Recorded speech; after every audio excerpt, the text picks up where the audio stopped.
예, 광야의 소리가 들리는 모든 동역자 여러분 안녕하십니까. 한국 시간으로 2018년 10월 3일 벌써 수요일 해가 막 지고 있습니다. 이렇게 해가 막 진 상태고요. 동쪽 하늘에는 현재 화성이 거의 떠 있고요. 하늘에 토성, 목성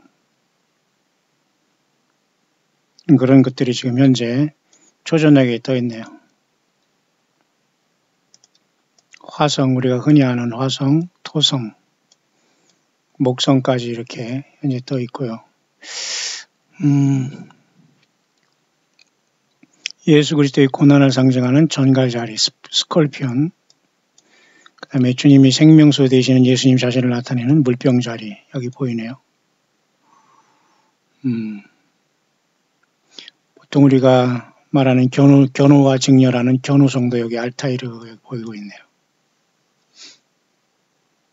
이제 막 그 석양에 해가 막 진 지 약 1시간 정도 되었습니다.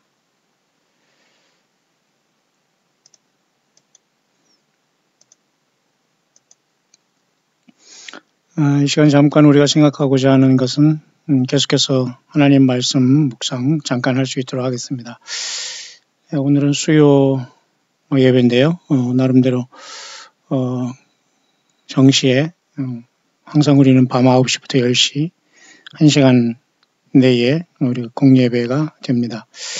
혹시 예배당을 찾지 못하거나 적당한 어떤 예배를 하지 못하시는 분들이 있다면 온라인이라든지 녹화 방송이든지 함께 여러분들이 예배 실황이라든가 묵상 들으시면서 오직 예수 그리스도만 경배하고 찬양하고 그 믿음 순수하게 지켜가다가 주님을 만나기를 간절히 바랍니다. 한 40여 년 더 되는 그 10대 때 말이죠. 읽었던 책줄 중에 하나가 당연히 뭐 성경이겠죠. 그 다음에는 여러분도 아시지만 노스트라다무스라는 사람의 재색이라는 책이 있어요. 1999년 7월 달 하늘부터 공포의 대왕이 내려오리라. 그 외에는 앙고르모로의 대왕이 그죠? 평화이르마에 지배하리라. 이런 어떤 재색의 시가 1999년 7월 달 세상이 멸망할 줄 아는 사람도 있었지 않습니까? 어쨌든 세상이 멸망하고 안 하고는 그 사람들이 어떤 판단에 이루어지는 것이 아니라 우리는 전적으로 하나님 아버지와 예수 그리스도의 결정하심이 있다는 것을 알 수가 있는데요. 한 가지 이렇게 떠오르는 것이 하나가 있으니 그 노스트라다무스라는 사람이 쭉 재색이라는 그 예언 그 책을 네 줄로 이렇게 시를 써서 프로페틱 워드를 말한 거거든요. 예언적인 그 말을 만들었는데 물론 그 사람은 성경적인 선지자라든가 그 성경을 그 전한 선지자는 물론 아닙니다. 물론 지금도 여러분 인터넷상에서 왔다 갔다 하면서 말이죠. 무슨 인도에서 왔다느니 어디서 왔다느니 막 미국에서 왔다느니 케냐에서 왔다느니 무슨 뭐 그죠? 아니면 한국산 우주 사이비들도 많지 않습니까? 선지자라느니 꿈을 봤다느니 하나님의 말씀을 기록한다느니 쓴다느니 요한계시록을 어디서 풀어서 답을 받았다는 뭐 그죠? 해답을 받았다는 등 내가 뭐 요한계시록을 먹었다 받았다는 별 사람 다 있지 않습니까? 자, 그런 상황 속에서 물론 엄청난 사이비들이 많이 있죠. 그러나 이 노스트라다무스도 그 중에 하나 물론 하나이겠습니다만은 대부분의 요한계시록의 어떤 세상의 심판과 파괴에 대해서 많이 그 각색하고 패러디한 부분이 없지 않아 있는데요. 흥미롭게 한번 읽어본 적이 있었습니다만은 여기서 그 사람도 온전한 해결책은 주지 못하고 세상이 파괴되고 정해져 있다. 그것만 얘기했습니다. 그 온전한 선지자라고 볼 수가 없죠. 그래서 성경에서 분명히 답을 주는 것이 요한계시록에도 예수 그리스도를 믿는 우리들이 승리한다, 이긴다, 주님의 나라가 온다 그 말이거든요. 이제 그 말을 하지 않는 상태에서 몇 년, 몇 월, 며칠 세상이 종말이 오고 그런 것 자체가 다 혹세의 문민이거든요. 한 구절이 떠오르는 게 있으니 그것이 바로 지금 그가 이런 말을 했어요. 7,000년에는 별난 자가 그 나라를 세운다. 여기서 나의 예언도 끝난다. 이런 말이 제가 기억납니다. 한 40년 오래됐습니다만 저는 그때 그 10대 때도 그 말을 예수님께서 이 땅에 오시고 예수님의 나라, 메시아 왕국, 천연왕국이 이루어지는구나. 저는 그렇게 그걸 봤습니다. 지금도 그것은 변함이 없어요. 그때나 지금이나. 7,000년에는 별난 자가 나라를 세운다. 나의 예언도 여기서 끝난다. 또 8,000년까지 이렇게 얘기하는 그런 식구도 있다고 합니다만 결국 그 모든 것은 하나님의 마지막 예수님께서 아버지께 받아서 하늘보좌에 이렇게 승천하시면서 반모섬이 요한에게 보내 기록하게 하시고 인류에게 주시고 있는 이 놀라운 임봉하지 말라고 하면서 2000년부터 반모섬의 사도 요한 사도에게 주님이 보내주신 그 천사를 보내 기록하게 하신 사도행 그죠? 그 요한계시록 이거야말로 하나님의 마지막 책이거든요. 그리고 인류에게 마지막 우리 예수님이 아버지께 받아 말한 하나님이 예수님께서 모든 걸 주관하시고 인도할 아버지께 받아 그 인류에게 보낸 그 마지막 책이거든요. 그러니 여기서 벗어나면 다 의미가 없죠. 그런 어쨌든 그 노스트라다무스 같은 사람도 7,000년에는 별난 자가 나라를 세운다. 나도 나의 예언도 거기서 끝나 이런 말이 기억나는데요. 당연히 그것은 별난 자는 예수님이시고요. 예수님을 그렇게 본 거겠죠. 제가 개인적으로 예수님을 구체적으로 영접했다는 말은 없으니까 좀 문제가 있습니다만. 자, 이 시대에도 저와 여러분들은 분명히 우리 예수님에 대한 우리 입장과 사랑과 고백이 분명해야 됩니다. 예수님에 대한 신앙 고백은 보통 예수님을 찬양하는 것으로 나타납니다. 노래와 여러분 찬양과 다르고요. 찬양도 예수님이 찬양과 그냥 자기 감정에 그저 그냥 휘둘린 그러한 노래와는 다릅니다, 여러분. 찬양은 새 노래가 돼야 되고 그 새 노래는 예수 그리스도가 인간으로 오셔서 갈보리 언덕에 피 흘림의 그 죄사함과 고난과 그리고 죽으심과 부활하심과 성령으로 오심과 다시 오심과 그 영광과 영광을 세세토록 나타내는 것이 진정한 우리 예수님께서 받으시고 아버지 하나님이 받으시는 찬양인 겁니다. 과연 여러분 그런 찬양을 선별해서 드리고 있습니까? 예. 수없이 많은 찬양을 오래 하고 많이 하고 길게 하고 크게 하고 막 눈물 흘리고 이게 중요하지 않습니다. 예수 그리스도를 내가 찬양하고 높여 있느냐 신령과 진정으로 진심으로 그것밖에 주님 앞에 올라가는 게 없어요. 다 모든 건 100% 사탄 마귀에게 속고 있다는 겁니다. 그런 차원에서 우리가 항상 여러분들로 찬양생활 바르게 하기를 바라고요. 그래서 이 광야 소리를 듣는 분 중에 저는 많은 사람들이 깨어난 분 중에 하는 말이 있습니다. 예배당에 가면 꼭 귀신이 초소 같다 이런 말을 하는 분이 있어요. 실제로 제가 들었고 연락이 오셨고요. 그래서 그런 분들은 열심히 광야 소리를 들으면서 예수님을 경배하고 예배하고 있는 줄 믿습니다. 예. 정말 건물이 아무리 크고 작던 간에 건물 속에 들어앉은 것은 여러분 귀신이 초소고 사탄 마귀와 악한 영이 있지 예수님이 거기 앉아있을 리가 없거든요. 그런데도 종교 지도자들이란 이러한 그저 소경들이 그렇게 만들었어요. 초대교회는 절대 건물을 지라고 한 적이 없거든요. 지금도 여러분 우리같이 광야사역들은 건물 중요하지 않아요. 물론 할 수 없이 예배당이 필요해서 뭐 세를 주고 그저 몇 명 우리가 모이고 있습니다만 그건 어쩔 수 없지만은 그 외 그 이상도 없습니다. 예배 초소가 없으면 또 어떻습니까? 그러나 우리는 서로 공적으로 모여야 하기 때문에 예배의 장소는 중요하기 때문에 요한계시록 23장에도 각 교회가 그 지역이 있지 않습니까? 그래서 에베소로부터 라오디게까지 다 지역에 있는 예수님을 믿는 사람들의 모임이 교회에 있지 않습니까? 다만 원수 마귀가 가라지를 덧부리고 왔기 때문에 교회는 2000년 동안 치열하게 싸움을 해야 됩니다. 사탄 마귀와 그죠? 싸움을 읽거나 세상으로 세속화되고 이미 그죠? 세속화를 떠나서 완전히 배도한 교회나 개인과 종교 지도자들은 더 이상 지도자리라 아니라 그 사람들은 자기 영혼과 자기 그 영역이 불모세가는 자들이 또 사탄 마귀도 자기도 불모세갈 존재이기 때문에 인간들을 끌고 들어가는 것과 똑같이 예수님 못 만난 자들은 똑같이 사람들의 영혼을 끌고서 사탄 마귀에게 가고 있는 참 심각한 상황이에요. 근데 이렇게 심각하게 사람들이 느끼지 못하고 있다는 게 더 심각합니다. 왜 사람들은 죽지 않을 줄 알고 죽음은 그냥 어느 저 피안의 세계에서 잘 깨어날 줄 알고 이렇게 착각을 하고 있거든요. 그러면서 이렇게 오늘도 연락 주신 분 중에 그런 분들이 있습니다. 참 예배당 가서 예배하는 게 참 귀신이 초소 같다. 맞아요. 요한계시록 18장에 나와 있잖아요.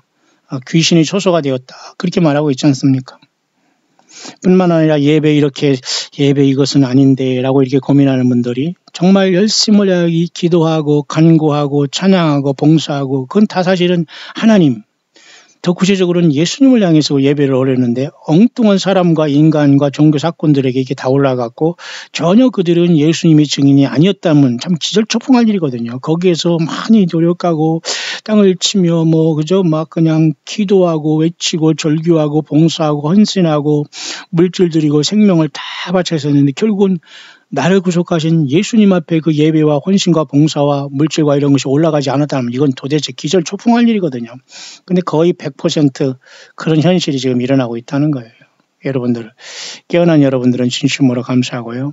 어디 있든지 간에 어느 국가에 있든지 간에 여러분 그곳에서 여러분 한 사람 한 사람이 예수님을 증거하는 그저 증인이라는 걸 기억하시길 바랍니다. 사도행전 1장 8절 오직 성령이 너에게 임하시면 너희가 권능을 받고 예루살렘과 온 유다와 사마리아 땅끝까지 이르러 내 증인이 된다고 했잖아요. 그러니까 우리가 있는 삶 속에서 저도 내가 있는 삶 속에서 제가 가는 그곳에서 늘 예수님이 증인되는 삶을 살면 됩니다. 성경 예수님의 말씀과 성경을 떠나지 말고 맞죠.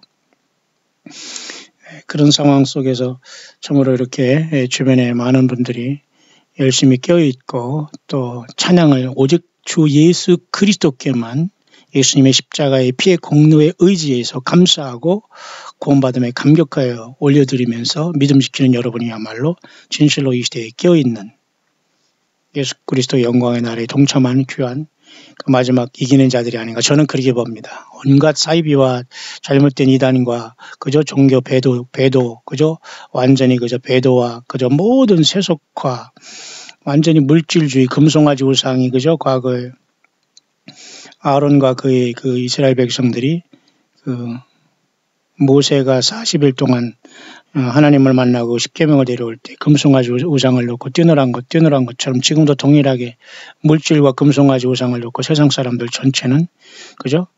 물질의 모든 사람들이 지금 빠져서 진실로 섬기는 분이 십자가 지시고 자기 십자가를 지고 따라오라는 그 예수님이 아닐 수 있다는 것이 거의 100%입니다, 여러분.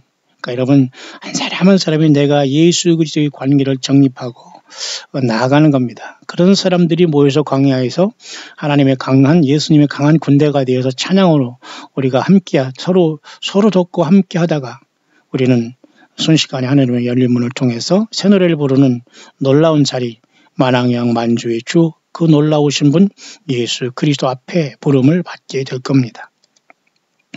저는 오늘 지금 이 시간 2018년 10월 3일 한국의 무슨 개천절입니까? 이거 말도 안 되는 이런 그 소설 같은 그것을 우리는 지킨다기보다는 참 그냥 잘 놀으면 됩니다. 이런 때 우리가 뭐를 어떻게 하겠습니까? 이런 데는 또 단군교를 믿는 사람은 또 가서 강화도 많이 산에 가겠고 가서 빌고 막 하겠지. 결국은 다 마귀 사탄에게 들어가는 그 영적인 간음이거든요. 자, 여러분 이기고 계십니까? 일순간이라도 우리 중심이 뺏겨 있다면 그것은 영적 간음자이기 때문에 주님을 만날 수 없어요. 불법을 행하는 자죠. 치열한 영적인 싸움. 가장 중요한 것은 우리가 예수님을 찬양하면서 견디는 것이 가장 소중하고요. 자, 그런 상황 속에서 2018년 10월 3일 지금 여기 이렇게 수요일 시간이 되었네요. 이스라엘 사람들은 심케 토라라고 해서 토라를 통해서 이제 저들은 하나님의 선하신 일, 여호와 하나님께서 이렇게 자기들 베푸신 일을 기억하면서 토라인 그죠? 모세오경을 저들이 해석하고 나름대로 말씀을 묵상하면서 그렇게 초막절이 다 끝나고 이렇게 쉐미니 에제레츠가 끝났지 않습니까? 어제 모든 절기가 다 끝났고 이제 토라로서 오늘 토라를 기뻐하면서 하나님 말씀을 묵상한다고 합니다. 그러니까 이렇게 토라를 그저 해석하고 랍비들이 전하는 그런 구전 그런 교훈 설교집이 바로 미드라시라는 그런 것도 미드라시라는 그런 구전으로 나오는 그죠? 모세 오경을 해석한 거 아닙니까? 그곳에 여러분 나온 것이 여러분들 중에 찬양이 하나 한국에 오니까 유행하던데요. 그게 뭡니까? 이 또한 지나가리라. 거기에 나온 거예요. 그러니까 성경이 아닌 거예요. 그러니까 성경이 아닌 건 성경으로 믿거나 예수님 말씀이 아닌 건 예수님 말씀으로 믿고 있는 게 얼마나 많습니까? 또 예수님의 말씀이 성경에 분명히 기록되고 마감이 됐는데 그걸 가지고 또 예수님 말씀을 기록한다고 하면서 소설을 가지고 읽는 사람이 얼마나 많아요. 아무리 어디 여러분 그게 절대 주님을 만날 수 있는 길이 아니에요. 휴거를 기다리고 신부라고 아직 스스로 머리에 쓰고 입에 쓰고 다녀도 그건 절대 입에 씁니까? 입은 쓰는 거 아니겠죠? 이마에 쓰고 손에 아무리 쓰고 읽는 척 해도 절대 예수님이 신부가 되는 게 아니에요. 성경을 떠나면 죽습니다. 그래 대부분의 사람은 사실 영적으로 죽어 있는 것이 사실이고요. 그래서 여러분 오늘 제가 여러분에게 세상을 바라볼 때 소망이 없습니다. 여전히 예나 지금이나 예수님은 지금 여호와 일곱절기 중에 네 번째 절기인 성령 강림의 그 놀라운 2000년의 그 성숙한 여름이 뜨겁게 여름을 통해서 알곡이 익어가고 가라지도 계속 공존하지 않습니까? 마치 광야의 소리에도 지금 죄송합니다. 제가 뭐 알곡 가라지를 나눌 수 있는 자격은 없습니다만 그냥 외적인 형태를 봐서 행동하는 것을 보면 꼭 가라지가 하나가 있습니다. 이런 가라지가 있으므로 진짜가 돋보이고 알곡들이 정신을 차리게 되고 이게 긴장하게 되거든요. 그리고 저런 알곡들과 더러워짐이 같이 그죠? 공존될까봐 경계하게 되니까 이 광야의 소리도 꼭 자기를 숨기면서 이렇게 몰래 들으면서 그렇게 쉽게 말해서 배설물 같이 가라지 노릇을 하는 가라지 자체가 있다는 건 제가 또 잘 알고 있는데요. 이와 마찬가지예요. 세상 전체는 알곡과 가라지가 병존하면서 주님이 오실 때 다 뽑히게 됩니다. 지금은 내버려 둡니다. 같이 가게. 왜? 알곡이 닫히기 때문에 알곡이 마지막 최후의 순간 이글 그 순간까지 그리고 예수님이 택한 백성이 한 사람이 마지막 회개하고 돌아오는 그 순간까지 지금은 인내하시고 가라지도 지금 내버려 두는 겁니다. 그러니까 가라지들이 알곡인 줄 알고 지금 착각하고 지금 설치고 있는 세상에 우리는 끝까지 오직 예수님으로 이겨나가기를 소원합니다. 오늘 제가 여러분에게 잠시 소개할 것은 말이죠. 작은 책에 대한 문제입니다. 요한계시록 10장이 드디어 가면 작은 책이라는 부분이 나와요. 그래서 여러분 교회는 요한계시록 1장에 너 본 것과 예수님을 봤죠? 그 다음에 이제 있는 일과 요한계시록 2, 3장은 여호와 일곱절기 중에 요한계시록 교회 7교회가 여기 있지 않습니까? 이게 바로 이제 있는 일입니다. 지금 여기 있어요. 역사가. 그 다음에 장차될 일이 4장에서 보통 19장까지 급하게 이루어집니다. 이게 바로 7년 대환란은 이게 장차될 일이 4장 이후부터 아닙니까? 그래서 주님이 오셔서 22장까지 새하늘과 새 땅까지 다 기록한 게 사실은 요한계시록이거든요. 내 본 것과 이제 있는 일과 장차될 일. 근데 우리는 지금 여기 있지 않습니까? 이 교회가 지금 이렇게 주님을 만나러 갔지 않습니까?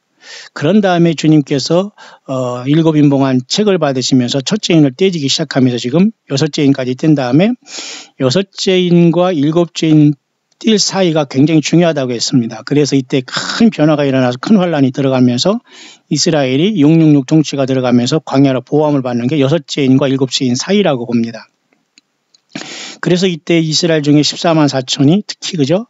이 점삼년 반 때에 많이 깨닫고 예수님께 돌아왔다고 했지 않습니까? 이들이 인을 받게 되고 첫째 화까지 가서 저들이 보호함을 받게 되고 결국 어느 순간 요한계시록 14장이 보니까 하늘이 첫 열매가 돼서 어린 양과 같이 하늘에 서게 되는 역사가 나타나요. 그런데 요한계시록 초장기 2, 3장의 교회는 이미 이런 환란이 오기 전에 교회는 주님께서 마지막 나팔을 통해서 이리로 올라오를 통해서 하늘문을 열고 불러 오르셨다고 봐야 됩니다. 교회는 이미 첫째 인이 떼어지기 전에 7인봉한 이 책을 받으시기 전에 어느 순간 재난의 시작이 시작되고 재난의 시작이 끝날 그 순간에 밤중 소리가 나서 보라 신랑이 이르다 맞으러 나오라 할 때 하늘문이 열렸다라고 봐야 됩니다. 그까지 정리가 여러분 되시죠. 그러나 엄밀히 말해서 일곱 개의 인을 떼시는 이 일은 예수님께서 하늘 보좌에서 우리를 불러서 새 노래로 영광을 받으시면서 하늘 보좌에서 일어나는 요한계시록 4, 5장이 하늘 보좌에서 일어나는 일이기 때문에 교회는 여기에 동참해야 된다는 게 여기에 생명을 걸으라고 해줬죠. 세계 어디 살든지 여러분 여기에 생명을 걸기 바랍니다. 어느 예배당 당하고 어느 목사에게 배움당하고 어느 설교가 중요하고 제발 그런 소리 하지 마세요.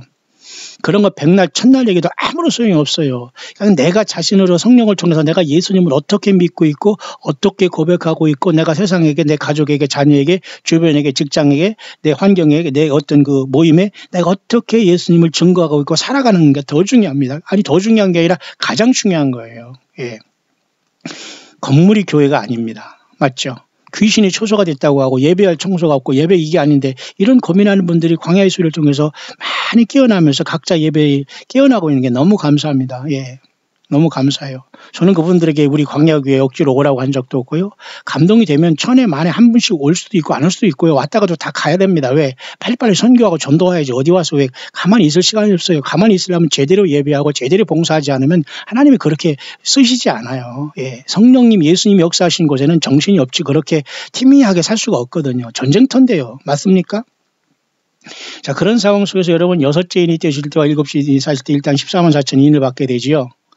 그 다음에 또 한 가지가 뭐냐면 그 큰 무리드가 환란에서 나오는 역사가 또 있었지 않습니까? 그죠? 그래서 그 다음에 이제 7째인이 띄어지면서 나팔불기 예비할 때 그 사이에 요한계시록 8장에 성도의 기도와 향연이 그죠? 천사의 손으로부터 그죠?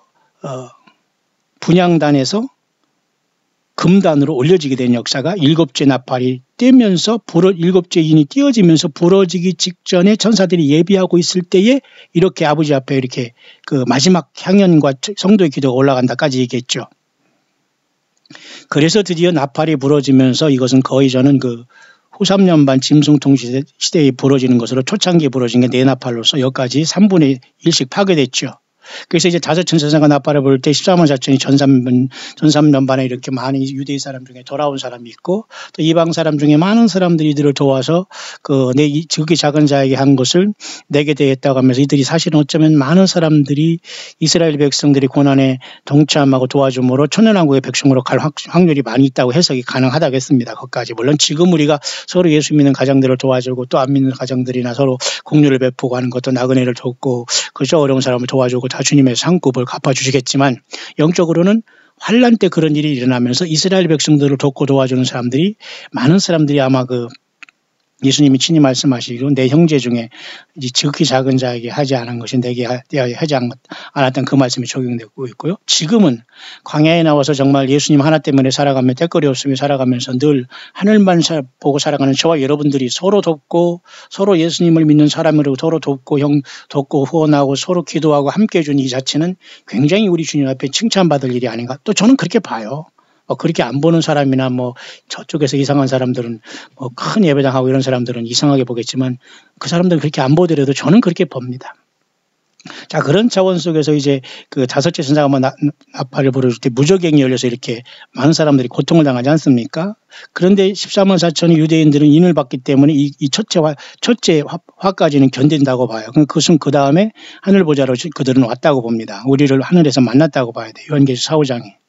그런 다음에 6째 천사가 나팔을 분 다음에 둘째 화가 여러분 맞춰지면서 이 둘째 화가 끝난 것은 거의 짐승통치가 끝나면서 거의 짐승통치 1260일 동안 두 중일 통해서 주님께서 이 땅을 경고하지 않습니까? 여기서 많은 사람들이 짐승표를 받지 않고 순교해서 또한 올라오고 이때 두 중인이 부활 승천하며 3일 만에 죽었다가 3월 반 만에 올라올 때 이때 6째 나팔이 부러지면서 그죠?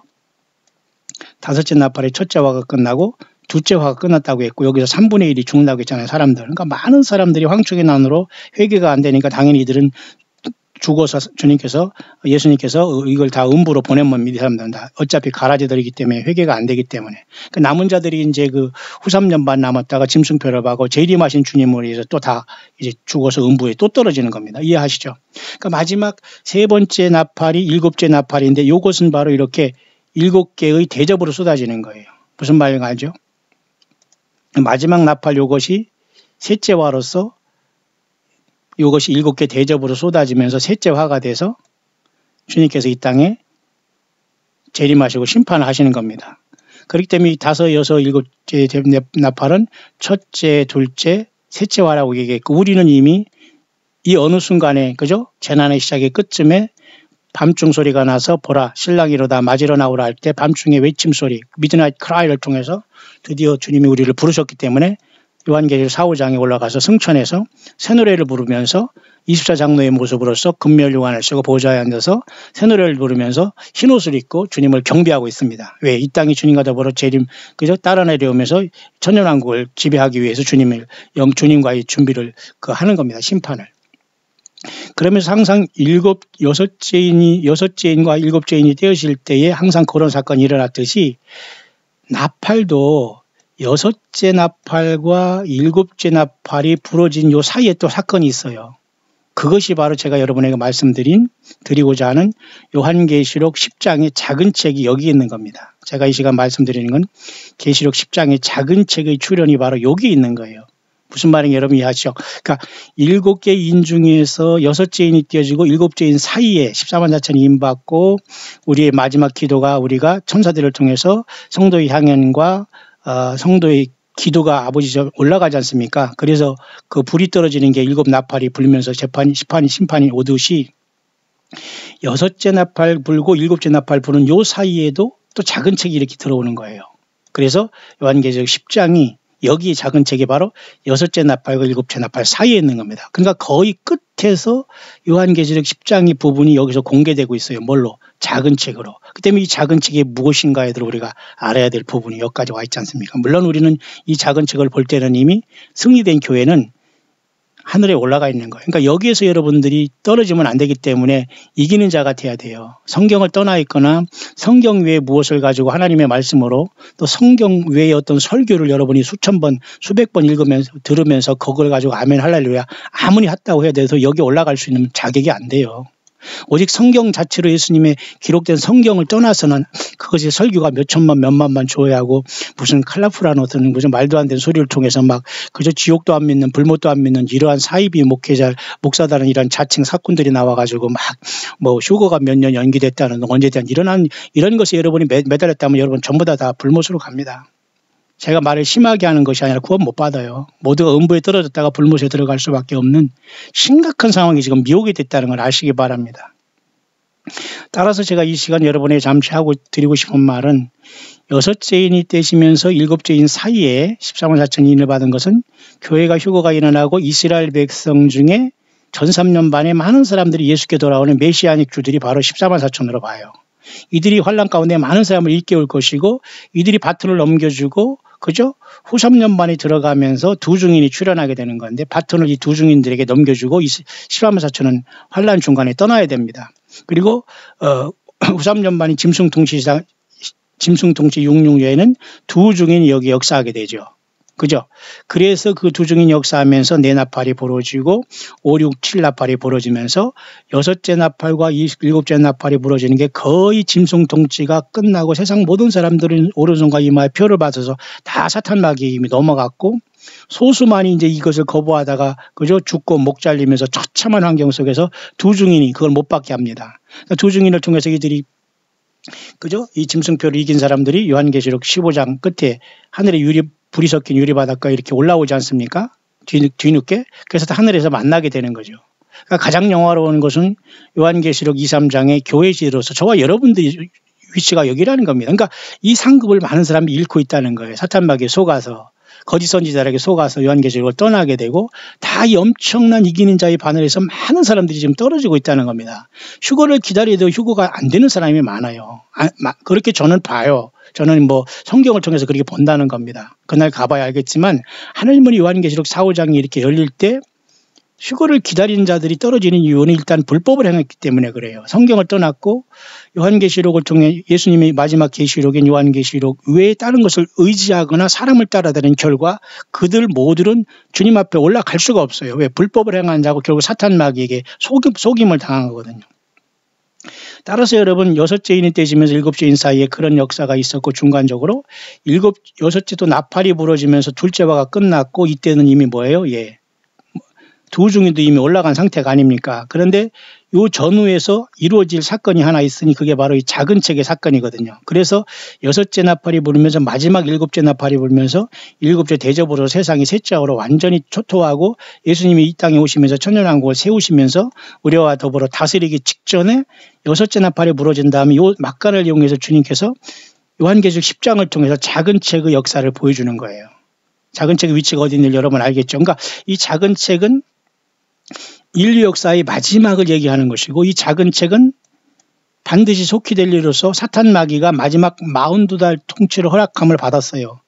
이 42달 통치를 이제 주님은 7인을 다 떼지면서 이 세상을 심판함으로 이걸 사탄 마귀의 모든 것을 격파하고 예수님의 피로서 완전히 이기면서 우리를 먼저 핏값으로 산 백성을 뽑아냈고 이 땅 전체조차도 심판을 통해서 사탄 마귀로서 찾아내면서 심판을 통해서 메시아의 왕국으로 돌이키기 때문에 이 작은 책을 통해서 얘기한 것은 다니엘서에 나타난 그 부분을 여기 마지막에 이루어진다는 걸 얘기하고 있는 겁니다. 그러니까 많은 사람들이 혼란을 갖고 있는 것이 뭐냐면 요한계시록 안에도 이렇게 7인봉한 책이 있잖아요. 이것은 이렇게 주님께서 띄시는 7 심판의 책입니다. 그 이 책 안에 이렇게 또 작은 책이 또 있지 않습니까? 이 작은 책. 그게 바로 요한계시록 10장에 등장한 이 작은 책이 뭐냐는 문제입니다. 그죠? 이 문제가 바로 구약성경의 다니엘서를 통해서 한때 두때 반때 사탄 마귀가 요한계시록 13장에 이렇게 짐승 세력을 세울 때 셋째 화가 쏟아지는 그 마지막 부분에 대해서 주님께서 말씀한 부분이 사실 이 작은 책에 대한 부분이거든요. 그러니까 이 예언을 받고 있는 지금 사도 요한이 이것을 지금 이해를 해야 됩니다. 그 부분이 여러분 요한계시록 10장의 부분이에요. 요한계시록 9장까지 지금 우리가 이렇게 둘째 천사가 불어서 지금 이제 그죠? 두 번째 화가 여러분 지나갔지 않습니까? 맞죠? 첫째 화가 다섯째 나팔로 황충이가 일어나서 입맞지 않은 사람들이 다 회개하지 않고 음부로 떨어졌고요. 3분의 1이 죽음을 당했죠. 여섯째 나팔이 벌어지면서 둘째 화가 그죠? 그래서 그 내용이 그 9장이 있지 않습니까? 그래 많은 사람이 회개하지 않았다까지 했지 않습니까? 그런 다음에 일곱째 나팔이 부러지면 여섯째 나팔까지 부러졌고 일곱째 나팔이 부러지기 또 여섯째 일곱 사이에 또 이런 주님께서 계시를 보여준 겁니다. 맞죠? 마치 여섯째 인과 일곱째 인 사이에 그죠? 이때도 주님께서 14만 4천 인 치시면서 그죠? 그 형도의 향연과 기도가 올라가는 역사가 바로 여섯째 인, 일곱째 인 그 뜰 사이에 있었던 것처럼 여섯째 나팔과 일곱째 나팔 사이에 또 그런 일이 있는 겁니다. 그게 바로 요한계시록 여기 10장의 작은 책의 부분입니다. 내가 또 보면 힘센 다른 천사가 구름을 입고 하늘에서 내려오는데 이 부분은 힘센 다른 천사로 표현됐지만 이 부분은 결론적으로 예수님 외에는 이것은 이 힘센 다른 자는 해석이 불가능해요. 그러니까 사실 여기 말하는 힘센 다른 천사는 미가엘 천사장이다 뭐 그런 소리 하면 안 되고요. 이것은 예수님 자신이 이렇게 보였다고 볼 수밖에 우리가 그렇게 볼 수밖에 없어요. 왜냐하면 일단 하늘에서 내려오면서 그 머리 위에 무지개가 있고 무지개가 있다는 것은 요한계시록 4장에 하나님의 보좌를 보는데 녹보석 무지개가 둘렀다라고 하지 않습니까? 그러니까 머리 위에 무지개는 결국은 하나님 아버지와 또 예수님밖에는 상상이 안 되는 거거든요. 얼굴이 해 같다. 요한계시록 1장 예수님 얼굴이 해 같지 않습니까? 그 발은 불기둥 같다. 빛난 주석 같다. 그러니까 이 힘센 다른 천사는 사실은 구름을 입었다는 하나님의 영광을 나타나기 때문에 결국은 그건 주님의 어떤 재림이라 이렇게 보기보다는 이 땅을 주님께서 그 피로서 먼저 구속함을 받은 사람들을 요한계시록 23장에 이기는 자들을 사후장으로 불러 올렸다면 마지막 이제 그 다니엘서에 말한 그 사탄 마귀가 요한계시록 13장에 이제 통치를 허락하면서 많은 사람들이 사탄 마귀를 떠나고 짐승표를 받고 예수님을 떠났지 않습니까? 그런 사건을 이제 완수하기 위해서 더 이상 하나님께서는 이 땅을 용서하지 않고 심판하겠다는 뜻을 통해서 이 표너의 작은 책을 들고서 오른발은 바다 왼발은 땅을 밟고 나타나는 모습이 요한계시록 10장이에요. 하나님의 7인 중에서는 이미 6째 인까지 떼어지고 7째 인이 그죠? 7째 인이 떼어지면서 지금 7째 인 중에 6째 인이 다 떼어지고 7번째 인이 떼어지면서 7째 나팔이 부러지고 그것도 6째 나팔이 다 부러진 때까지 하면 그 다음에 6째 나팔이 요한계시록 9장이 끝났죠. 요한계시록 6번째 나팔은 둘째 화까지 끝나지 않습니까? 그러니까 마지막 셋째 화인 주님의 재림의 아마겟돈의 심판인 7대접 심판인 7번째 나팔을 앞에 두고 이 요한계시록 10장이 구름을 입고 하늘에서 내려온 천사로서 이 작은 책이 여기에 펴지게 되고 여기에 사도 요한에게 지금 이것을 가져다 주는 모습이 여기에 기록되어 있습니다. 그러니까 우리는 여기서 우리 모습을 찾으면 안 돼요. 사도 요한이 이 계시록을 기록하는 위치와 그 상황 속에서 이걸 이해해야 되는데요. 사자의 부르짖는 같이 큰 소리 외친다. 이것도 여러분 요한계시록 5장에 유다지파 사자 다윗의 뿌리가 이겼다면서 사자가 부르짖는 것은 주님의 심판을 얘기하는 거거든요. 하나님이시지만 예수님은 아들로 또 오셔서 모든 아버지의 뜻을 행하시는 분으로서 예수님이 모든 우주 만물의 권세를 가진 분 아니십니까? 그래서 사자의 부르짖는 것까지 큰 소리에 부르짖는데요. 이것도 당연히 당연히 예수님의 모습으로 봐야 됩니다. 외칠 때 일곱 의뢰가 바랬는데요. 이 일곱 의뢰는 성경에서 기록하지 말라고 했어요. 그러니까 일곱 의뢰가 뭐냐고 우리가 해석할 필요는 없고요. 어쩌면 영원히 그 주님 만나기 전에 이것이 풀어지지 않을 수 있어요. 일곱 의뢰는. 일곱 의뢰가 뭐라고 내용하는 것 자체가 잘못입니다. 다만 추측할 수 있는 것은 일곱 의뢰가 기록하지 말라고는 했어요. 일곱 의뢰가 바라는 것을. 요한계시록엔 기록하지 말라는 게 일곱 의뢰 소리입니다. 천둥 소리 일곱 개 나타난 것을 일단 기록하지 말라고 인봉해버렸어요. 이것은. 이것은 아마도 후 3년 반에 주님께서 일곱 번째 나팔을 불면서 일곱 대접을 쏟고 이 세상을 심판한 거기 때문에 이것에 대해서 굳이 기록 않고 앞으로 이렇게 그저 이 나팔을 통해서 설명이 될 것이기 때문에 주님께서 기록하지 않았다 할 수도 있고 어떤 비밀이기 때문에 안 했다 할 수 있지만 우리는 이것은 몰라요. 다만 우리가 이것을 공개하지 않더라도 요한계시록이 이루어지면서 예수님이 이 땅에 심판으로 오시고 천년왕국을 이루고 우리와 같이 내려오시면서 이렇게 하는 이 모든 것들에 사실은 이 일곱 의뢰의 내용이 그 내용에 담겨져 있다라고 우리가 유추할 수는 있어요. 그런데 일곱 의뢰 소리가 뭐라라고 기록한다는 것 자체는 웃긴 겁니다. 마치 성경을 기록한다고 하고 예수님의 말과 메시지를 기록한다고 하고 무슨 성경을 그저 설교를 통해서 이 설교가 하나님의 말이니까 순종하라고 강요하는 것과 똑같은 코미디입니다. 그러니까 일곱 의뢰가 바랐는데 기록하지 말라 했으면 모르면 됩니다. 다만 제가 말씀드렸지만 이 후 3년 반 동안 주님이 짐승 정권을 심판하고 내려오는 모든 과정 속에서 비록 기록은 안 했지만 그 내용 전체를 얘기한다면 그것이 맞습니다. 하지만 일곱 개의 의뢰가 천둥이 일곱 번 쾅쾅쾅쾅 친 그 내용에 대해서는 아무도 알 수 없게 여기 이미 주님이 기록하지 말라 했으니까 거기서 우리는 인봉을 해야 되는 거죠. 그래서 여기서 그 하늘과 바다와 땅을 밟고 서는 천사가 하늘을 향해 오른손을 들고 세세토록 살아계신 자 곧 하늘과 그 가운데 있는 물건이며 땅과 그 가운데 있는 물건이며 바다와 그 가운데 있는 물건을 창조하시니 이건 하나님 아버지죠. 아들로서 아버지 하나님께 맹세하는 거라 보여야 됩니다. 왜냐하면 아무도 하나님 앞에 맹세할 자는 없거든요. 하나님 자신이 아니면 그러니까 성부 하나님과 성자 예수님 두 분이 한 분이기 때문에 그렇게 할 수 있는 건 아닙니까? 그러면서 뭐라 하겠냐면 일곱째 천사가 소리내는 날 그 나팔을 불게 할 때 하나님의 비밀이 그 종 선지자들에게 전하신 복음같이 이루리라 있잖아요. 그러니까 일곱째 나팔은 지금 이렇게 지금 여섯째 나팔을 통해서 9장이 이렇게 둘째화가 여러분 끝났지 않습니까? 우리는 이미 하늘에 있는 거예요. 요한계시록 4, 5장에 올라가서 지금 2, 3장에 치열하게 예수 믿고 강해에 나와서 정말 예수 믿음 시켰다가 가까스로 우리는 이렇게 정말 기적적으로 주님 앞에 우리가 휴거 내지는 부활로 올라간 승리의 무리로서 하늘에서 이것을 보는데요. 이 일곱째 천사가 부르면 나팔을 보면 여기 계시록 16장 7개의 대접이 쏟아짐으로 셋째화가 쏟아질 것이 아닙니까? 그것을 얘기하는 거예요. 하나님의 비밀이 그 종 선지자들이 전하진 복음. 하나님의 비밀은 여러분 뭡니까? 당연히 예수님이 오셔서 천년왕국 세우시는 것이고요. 데살로니가 후서에 그죠? 불법의 비밀도 활동했잖아요. 이게 사탄 마귀가 이 땅을 그죠? 요한계시록 13장에 그저 42달 통치할 것을 하나님께서 허락을 해버리는 그 시간이 옵니다. 그러니까 이때 이것을 통해서 많은 사람들이 구원 못 받으면 여기 짐승표를 받고 여기에 떨어지게 되는 거 아닙니까? 그러니까 하나님은 어쩔 수 없어요. 예수님을 선택하지 못한 사람은 결국 가라지로 묶이면서 음부에 떨어졌다 불못에 떨어지는 건데요. 그 일곱째 천사는 그래서 마지막 나팔, 심판의 마지막 나팔이 부러지겠다 그 말입니다.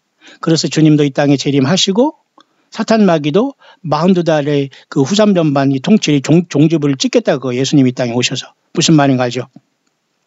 그래서 그 부분에 대해서 오늘 그 하늘에서 내게 들리는 음성이 또 내게 말하되 내가 가서 바다와 땅을 밟고 서는 천사의 손에 펴놓은 책을 가지라 하기로 해서 이걸 먹어버리지 않습니까? 누가? 예.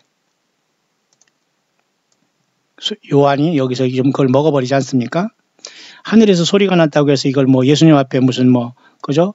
그런 게 아니라 이 천사의 손에 펴놓은 책은 결국 구약의 다니엘서에 인봉한 그 마지막 작은 책이라고 봐야 됩니다. 그것이 이제 거의 후 3년 반이 끝나고 이제 두 증인이 와서 후 3년 반 이렇게 사역하면서 사탄 마귀를 이제 심판하고 메시아 왕국 오기 때문에 다니엘서에서 말한 마지막 한때 두때 반때인 요한계시록 13장의 짐승 통치가 이루어졌고 사탄 마귀에 허락하고 사탄 마귀를 따라한 인류를 심판하기 위해서 이 천사의 손에 펴놓인 작은 책 이제는 확실하게 이해를 해야 되고 사도 요한이 이것을 천사에게 나아가 작은 책을 달라 해서 천사가 가도되 갖다 먹어버리라 해서 먹으니까 입에는 쓰나 배에는 쓰나 입에는 달았지 않습니까? 그러니까 확실하게 예수님이 오셔서 세상을 심판하고 구원받는 것이 확실한 건 다른데 이스라엘 백성들이 이제 야곱의 환란을 통해서 마지막 고난 속에서 사탄 마귀가 발악을 하면서 많은 사람들이 지금 짐승표를 받고 그죠? 짐승과 그 우상을 경배하면서 많은 사람들이 예수님을 떠나 심판받는 걸 생각하고 자기 민족 이스라엘 백성들이 고난받는 걸 생각하니까 굉장히 배는 쓰는 역사가 나타난 거예요. 확실하게 지금 이 그 반모섬의 요한은 주님이 계시를 통해서 하는 이 요한 계시록뿐만 아니라 다니엘서까지도 다 완벽하게 드는 성령 안에서 있는 성령님의 역사를 통해서 그가 깨달았다는 뜻을 나타낸 겁니다. 신구약이 완전히 맞춰지고 다니엘과 요한계시록이 맞춰짐으로써 하나님의 모든 역사가 이렇게 끝나는구나, 이렇게 이걸 완전히 깨달은 반모섬의 요한의 모습을 나타내는 거예요. 저와 여러분들은 여기에 들어가지는 않겠습니다만 이미 간접적으로 이 말씀을 통해서 그렇게 깨달으면 되지 않겠습니까? 그래서 천사의 손에서 작은 책을 갖다 먹어버리니 내 입에는 꿀같이 다나 먹은 후에는 배에는 쓰게 되더라 그랬잖아요. 그러니까 내가 많은 백성과 나라와 방언과 임금에 다시 예언해야 한다. 이 말은 결국은 사도 요한이 이 작은 책을 먹어서 완전히 이해했지요. 근데 사실 이 사도 요한의 사명은 결국은 11장에 두 증인이 나타나서 그죠? 후 3년 반 동안 42달 동안 짐승 통치 이곳에 두 증인의 역사로 나타나서 많은 백성과 나라와 방언과 임금에게 다시 예언함으로써 그들에게 예수님이 심판해서 이 땅에 오신다는 걸 경고한다라고 봐야 됩니다. 어떤 사람은 이것을 물론 사도 요한이 쓴 이 요한계시록 2000년 동안 계속 이 세상에 지금 경고하면서 열어진 책인데 사람들이 안 봤기 때문에 그냥 그 책이 혼자 예언하고 있다 이렇게 보는 사람도 있습니다만은 여기서 말하는 것은 여기서 내라는 것은 작은 책을 받은 반모섬이 요한 아닙니까? 근데 요한은 11장의 초반기에 그죠? 환란 성전을 측량하는 갈대 같은 것으로 측량하는 역사만 하고 11장 후반절에 두 증인이 나타나서 여러분 그죠? 그 1260일을 예언하지 않습니까? 그 부분으로 이것을 해석해야지 연결해야 되지. 엉뚱하게 이것을 딱 떼어가지고 자기들 집단이 자기 종교 집단이 무슨 예언하고 있다 무슨 뭐 천사의 기별이다 헛소리를 하는 경우가 너무도 많이 있습니다. 여러분들이 혹성몸이 당하지 말기를 바라고요.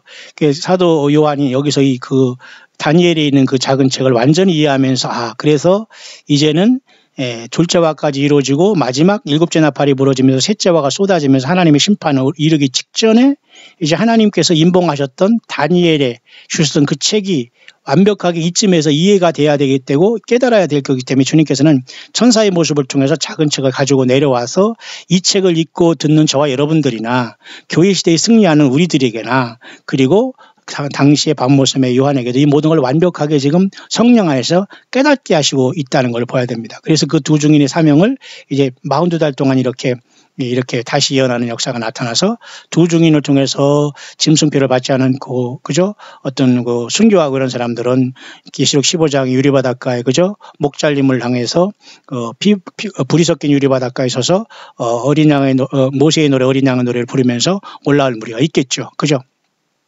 자, 그런 상황 속에서 여러분 왜 그것이 다니엘의 작은 책이냐면 잠깐 보면서 제가 마치려고 하는데요. 다니엘도 12장으로 되어 있지만 구약의 12장에 보면 이렇게 있지 않습니까? 내 민족을 호위하는 대군 미가엘이 이렇게 일어난다고 하지 않았습니까?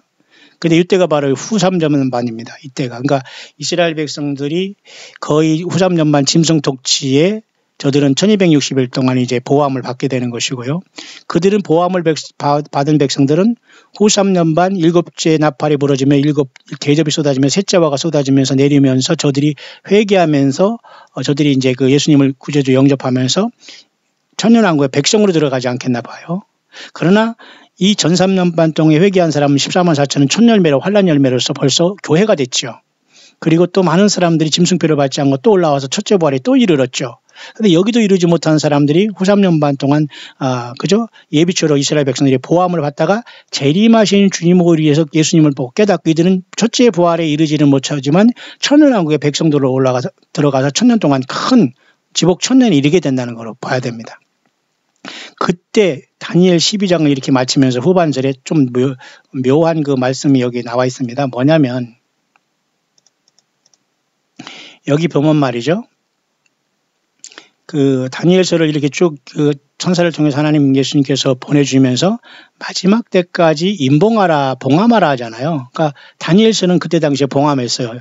2000년 전에 요한계시록은 주면서 임봉하지 말라겠고요. 그리고 장차될 일을 미리 보여준 것이 요한계시록이기 때문에 지금 이때 다 이루어질 것이기 때문에 하나님은 하나님의 성경을 더 기록해 주거나 우리에게 천사를 보내서 뭐를 쓰라고 하지 않아요.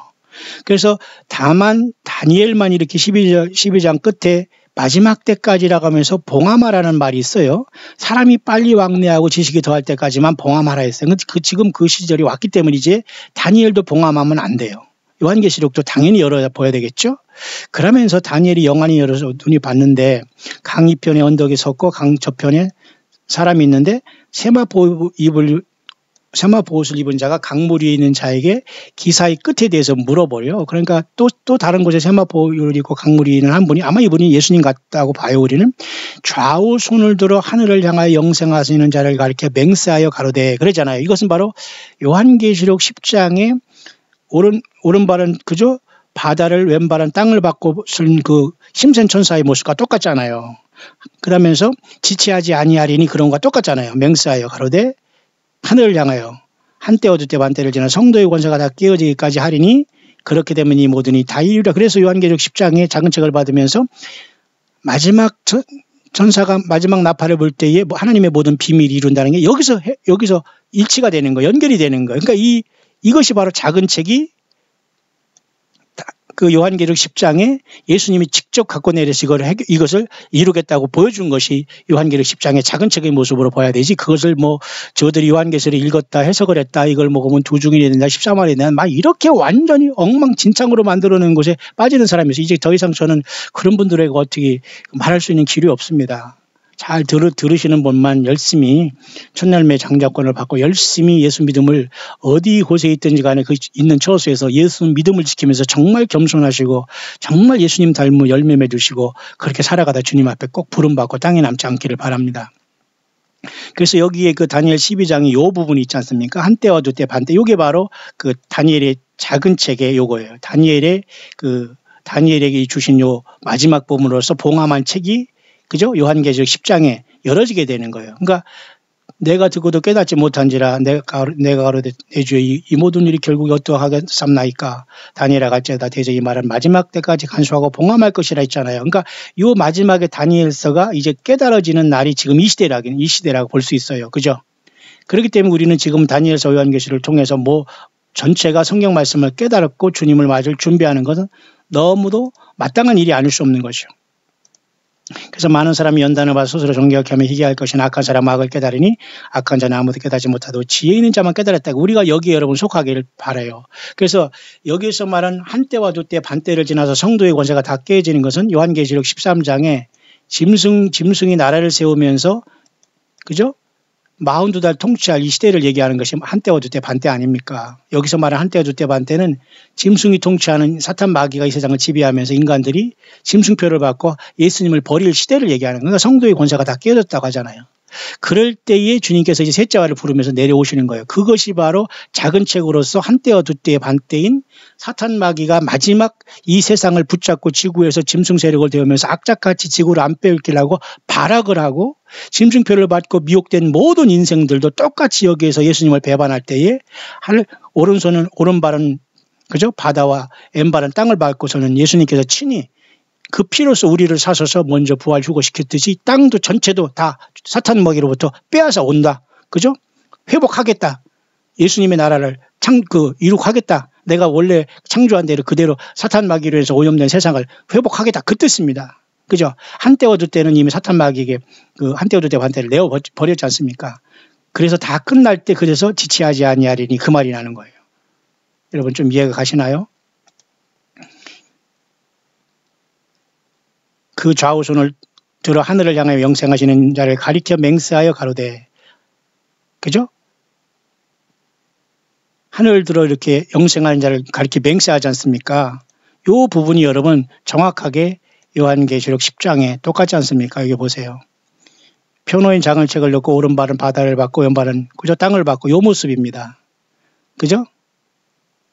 세스트로 살아가진 자 하늘과 그 가운데 있는 물건이며 땅과 그 가운데 있는 물건이며 바다와 그 가운데 물건을 창조한 일을 가리켜 맹세하여 가로되 지체하지 않은 요거예요. 요거 똑같지 않습니까? 요한계시록 10장이 다니엘 12장이에요. 그래 요게 바로 작은 책이라는 거예요. 그냥 헛소리하는 자들은 요걸 가지고 나한테 와서 요한계시록을 배워야지만 휴거되고 14만 4천이 되고 두중인이 나 기가 막힌 거예요. 왜 거기 두중인이 지가 뛰어들어가고 14만 4천이 왜 돼요? 혹시라도 여러분 거기 빠진 사람들은 제가 어떻게 이래라 저래라 말을 못합니다만 그냥 본인이 잘 결정하십니다. 전혀 아닙니다. 그거. 이 작은 책은 바로 다니엘 12장에 나와 있는 그 하나님의 마지막 남은 그 임봉됐던 비밀이 이쯤에서 이제 이루어져야 됩니다. 왜? 이제 전삼전 만에 끝나고 요한계시록 13장의 짐승 통치가 40달 일어난 한때 두때와 반때가 여기 도착돼 있지 않습니까? 그러니까 이 계시를 받는 요한이 이것을 다 깨닫게 되는 거지 않습니까? 그죠? 패는 책을 달라서 다 먹어버리게 되고 완전히 이제 소화된 겁니다. 이해한 거예요. 놀랍게 깨닫게 된 거예요. 그죠? 배에는 그렇지만 쓰지만 입은 닳았습니다. 어차피 주님을 믿는 우리들이 승리할 것을 그죠? 알았지만 그 엄청난 쓴 고통과 예수님의 심판이 따르기 때문에 굉장히 쓰다는 것으로 여기에 표현하고 있지 않습니까? 그게 바로 작은 책의 비밀입니다. 여러분 이해가시죠? 여러분이 혹세의 무민 당하면 안 됩니다. 그러니까 여러분 차분하게 광야에 나와서 세상 욕심 버리고 예수님의 피로 제사함 받고 예수님의 진리의 성령을 모시고 광야에 나와서 평생 숭상모략당하고 그리고 가난과 어려움과 질병과 아픔 속에서 외롭게 살아가는 저와 여러분들 깨달고 있지 않습니까? 여러분들 저는 몰라요. 그러나 있는 곳에서 여러분 예수님이 전체라는 걸 생명 내걸고 증거해야 됩니다. 그리고 또 증거한답시고 그냥 예수 천당 불순지옥이라고 하면서 이상한 막 빨간 전도지 주면서 막 돌아다니지 마세요. 그러면 전도 하나만 못해요. 제발 정말 그죠? 성숙하고 겸손하고 정말 주님 안에서 정말 바르게 전도해야 됩니다. 아무거나 전도지 주고 막 하면서 예수 안 믿으면 지옥 간다 막 이렇게 하면 안 돼요. 당연한 말이라도 잘 저들을 위해서 기도하면서 하는 이런 지혜가 우리에게 필요합니다. 여러분 정말 깨닫기를 바랍니다. 그래서 여섯째 천사가 나팔 불 때까지 둘째화가 끝났고 이제 셋째화 직전에 바로 일곱째 나팔이 부러지기 직전에 또 한 번 이렇게 작은 책의 역사가 나타나고 두 증인 역사가 나타나고 계시록 12장에는 또 모든 걸 총괄적으로 주님은 다시 한번 완벽하게 계시를 보여주시면서 드디어 요한계시록 13장의 짐승이 통치하기 시대가 와버린다는 겁니다. 14장에는 13화 자체는 하늘로 벌러 올라가서 시온산에서 어린 양과 벌써 서 있기 때문에 13화 자체는 짐승 통치가 오기 전에 벌써 어느 순간에 하늘로 옮김을 당해요. 그 다음에 막차로서 15장에 불이 섞인 유리바닷가에 또 짐승과 의성에 경배하지 않고 목잘림을 당한 자들이 또 마지막으로 막차를 타고 올라와요.